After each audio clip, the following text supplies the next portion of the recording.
잠언 16장은 유독 말과 언어에 집중합니다. 어제는 왕의 이야기를 나누면서 왕 같은 제사장의 정체성을 보았죠. 입술의 말씀을 삶의 정직을 세우며 복의 통로가 되는 것이 그리스도인의 사명이라고 말씀을 나눴습니다. 그런데 오늘은 각도가 조금 다릅니다. 어제는 무엇을 말해야 하는가를 봤습니다. 정직한 말, 공의로운 말, 생명을 살리는 말이 그것입니다. 왕의 권위와 책임을 다뤘더랬죠. 우리가 다 왕 같은 제사장으로서 우리 말에, 우리의 삶에, 우리 행동에 권위와 책임이 있다. 그런 내용이었습니다. 그런데 오늘은 왜 그런 말이 나오는가 하는 것입니다. 즉 마음의 문제입니다. 어제는 what, 무엇에 관한 것이었다면 오늘은 why, 왜인 셈인데요. 복의 통로가 되려면 가장 먼저 내가 복 있는 자가 되어야 하는 것입니다. 20절입니다. 삼가 말씀에 주의하는 자는 좋은 것을 얻나니 여호와를 의지하는 자는 복이 있느니라. 여기 복이 있느니라는 표현 어딘가 익숙하지 않으신가요? 시편 1편에도 물론 나오고 신약에 가면 바로 예수님께서 복 있는 자는 이라며 산상수훈에서 말씀하신 팔복의 말씀이 그러합니다. 그래서 학자들은 이 잠언에서 이야기하는 복에 관한 전통이 예수님을 통해서 완성되었다고 이야기합니다. 그게 맞죠. 그렇다면 복 있는 자는 어떤 사람일까요? 오늘 본문은 특별히 말에 초점을 맞추는데요. 두 가지로 함께 살펴보도록 하겠습니다. 자, 첫째, 복 있는 자는 주님을 의지합니다.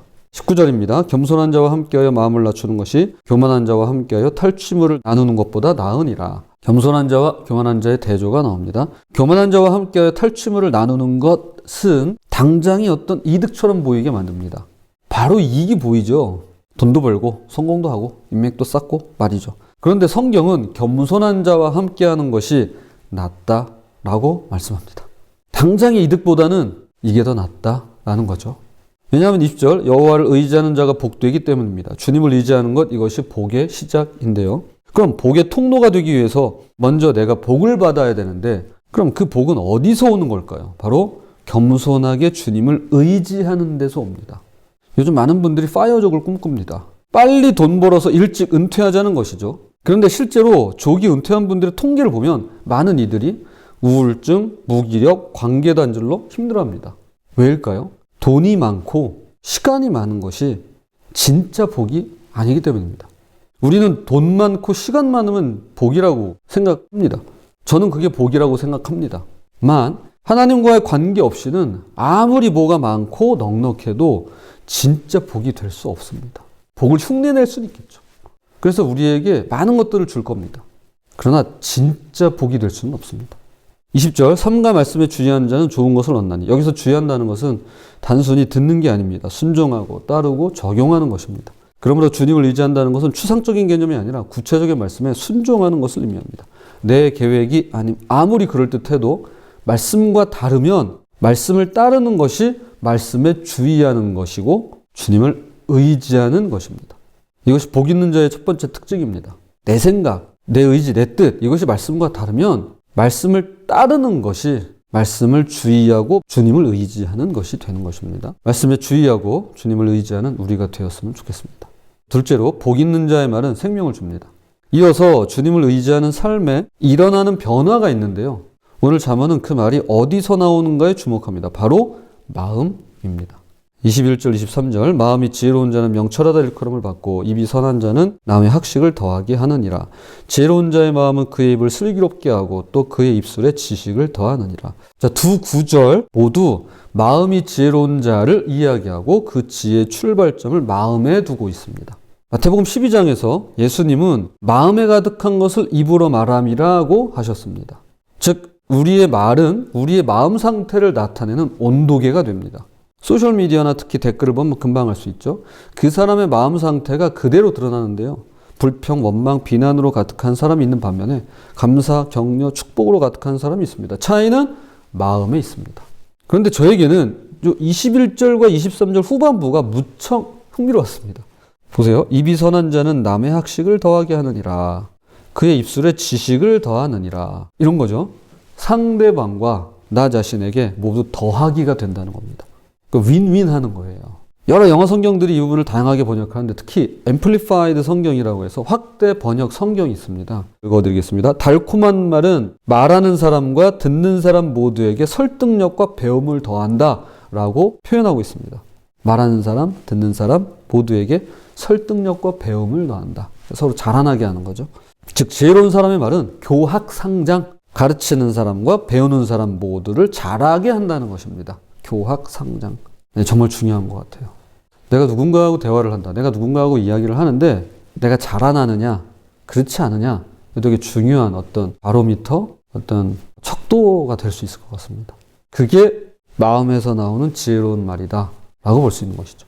24절입니다. 선한 말은 꿀송이 같아서 마음에 달고 뼈에 양약이 되느니라. 고대 이스라엘에서 꿀은 최고의 보약이었습니다.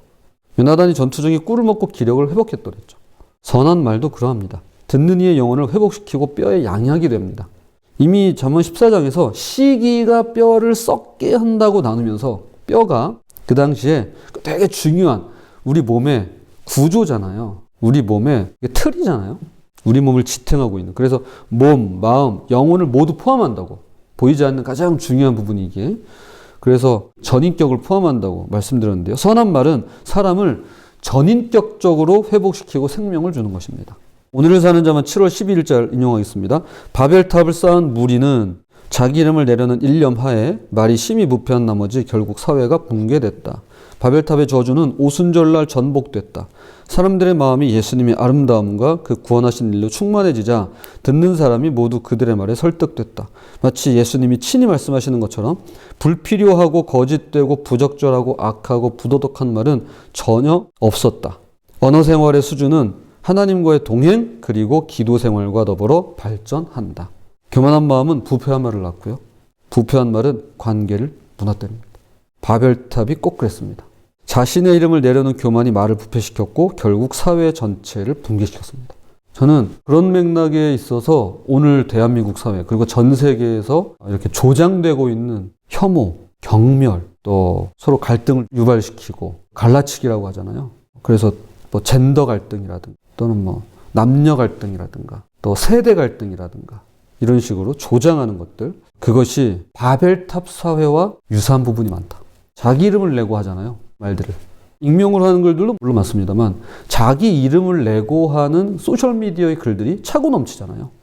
주의할 필요가 있습니다. 그러나 이것이 오순절에 이르러 놀라운 사건이 일어나는데요. 바로 성령님이 임하자 제자들이 각 나라 방언으로 하나님의 큰일을 말하기 시작합니다. 즉 바벨탑에서 흩어졌던 언어가 오순절에 다시 하나가 된 것이죠. 마음이 예수님으로 충만해지니까 말이 생명을 주는 말로 바뀌더라는 것입니다. 겸손한 마음은 생명을 주는 말을 낳고 생명을 주는 말은 관계를 회복시킵니다. 이것이 오순절의 기적입니다.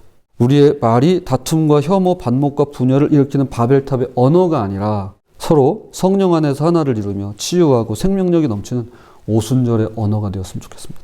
자, 이제 말씀의 결론을 뵙겠습니다. 예수님은 완벽하게 복 있는 자로 사셨습니다. 그분은 완전히 겸손하셨으며 온전히 아버지를 의지하셨습니다. 그러니 그것들이 차고 넘칠 수밖에요. 요한복음 6장 63절 내가 너희에게 이른 말은 영이요 생명이라. 예수님의 말씀은 생명을 줍니다. 이런 구절 있죠. 수고하고 무거운 짐진 자들아 다 내게로 오라 내가 너희를 쉬게 하리라 는 말씀이 2000년이 지났지만 얼마나 많은 사람들을 회복시키고 살리고 또 우리를 살아나게 하는지 모릅니다. 이것이 진짜 뼈의 양약인 것이죠. 우리를 전인격적으로 회복시키시니까요. 이와 같이 주님을 믿고 따르는 우리의 말에도 능력이 있다라는 것입니다. 사람을 살리기도 반대로 죽음에 내몰기도 하는 것입니다. 주님을 의지하는 겸손한 마음에 생명을 주는 말이 흘러나오는 것, 이것이 진정한 복입니다. 예수님께서 팔복을 통해 선포하신 그 복이 우리의 일상에서 각자의 입을 통해 흘러넘쳤으면 좋겠습니다. 부디 가정에서, 직장에서, 모든 만남에서 여러분의 말이 사람들의 영혼을 살리고 회복시키는 꿀송이 같고 뼈의 양약이 되는 복 있는 저와 여러분이 되시기를 주님의 이름으로 부탁을 드립니다.